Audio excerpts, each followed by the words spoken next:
好，我们县长石耀昌徐县来到现场，掌声欢迎徐县长。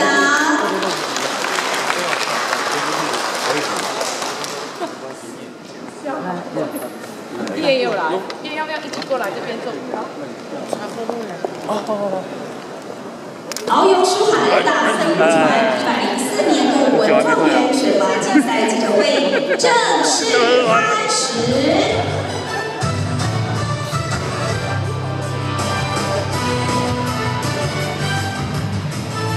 首先，让我们最热烈的掌声欢迎投入国小的小朋友黄露晴以及陈伟杰小朋友为我们带来精彩的口说表演，掌声欢迎。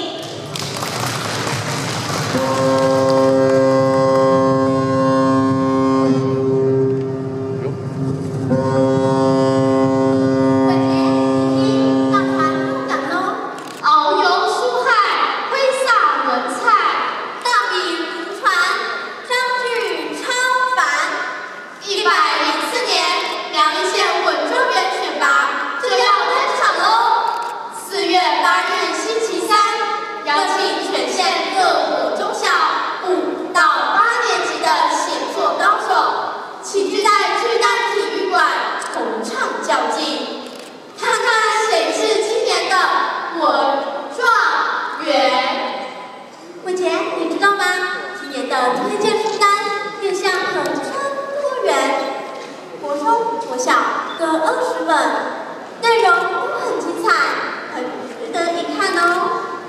乘着书本的翅膀，带领我们横跨世界各州，放眼天下，开阔视野。没错，如同当年勇敢冒险的郑和下西洋，在远雾初夏纪事里，我们去到中国新疆，看见哈萨克族的牧民们玩鱼而无忧的一面，还到美国中西部，试着逃出1840，逃出时间。这切寒气，我们现在虽然有物质享受，但是精神生活上却没有足够丰富。生活教育和品德教育其实是一体两面的，品德教育必须从生活教育中去培养。这方面我们还可以做得更好哦。没错，我们班的阿米，你知道吧？当然，我12年级和他同班，很多人都笑他白痴。大家叫他白痴的时候，都笑笑的，他也跟着笑。还有，因为他看不懂考卷，老师叫他每题都写1，结果得了12分呢。老师说：“阿米，你好聪明啊！上体育课的时候，他都比别人多跑1圈。说那是要送给白咖的。很多事情他都听不懂，但听不懂没关系，因为不懂才会快乐，不是吗？”对，他不是白痴，他是我们的同学。只要给予多一点的爱和包容，就能弥补世上一切缺陷。陆晴，元宵节刚过，给你猜个灯谜。没问题，放马过来。天下第一家，猜一个地名。新屋？不是，再提示一下，远在天边，近在眼前。哦，我知道，就是我们的家乡头屋。没错，这次书单中放眼天下，也重视乡土。比如说锦囊，见证的不仅是家族、台南的历史，更是整个台湾历史的缩影。出走，让我们重新认识过去的艰辛岁月。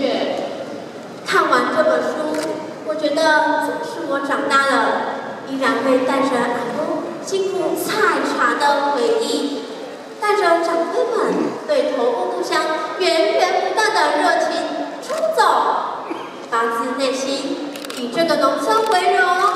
说得好，伟杰，那这个礼拜6我们就去我们的家乡好吗？不行，我要帮忙妈妈大扫除。哎，你怎么不学学《汤姆历险记》中的汤姆啊？他被波利姨妈处罚，要在星期六为一大片的篱笆漆油漆。但是他利用他的小聪明，让他的朋友们得用一些宝贝来交换，还专心替他刷篱笆呢。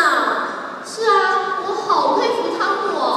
汤姆并不只是一个爱玩、不爱读书、幼师还会闯电祸的孩子，其实他有着一颗善良的心，无论遇到什么问题，总是能找方法解决。这就是我们要学习的。父亲，你文笔不错，是去年5年级组的秀才，今年20本书都看完了，一定要更上一层楼的啦。人外有人，天外有天。参加文状元选拔，可以获得奖学金1万元，去拼拼看吧。我怕我临场会紧张，可惜呢，前功尽弃啊。不行啊，你嘅演唱活动起烟场，鼓手唔是紧走，唔是放走，加油加油！对，已经报名的同学们，唔是紧走，唔是放走，美丽园长黑起烟场，况且家庭翻滚长，保证周内下次后稳长啊，后稳长。104年苗栗县文状元选拔即将登场，欢迎大家来挑战。黄璐晴、陈伟杰下台义工。掌声谢谢黄璐晴跟伟杰非常精彩的说的请留步哦。我们县长呢要送上2位大红包哦，其中呢我们黄璐晴小朋友呢还刚获得我们全国自强儿童，我们再次掌声给他们热烈的掌声。好，还有我们的所属的议员，还有我们的处长一块上台合影，还有非常感谢我们的指导老师是徐焕生。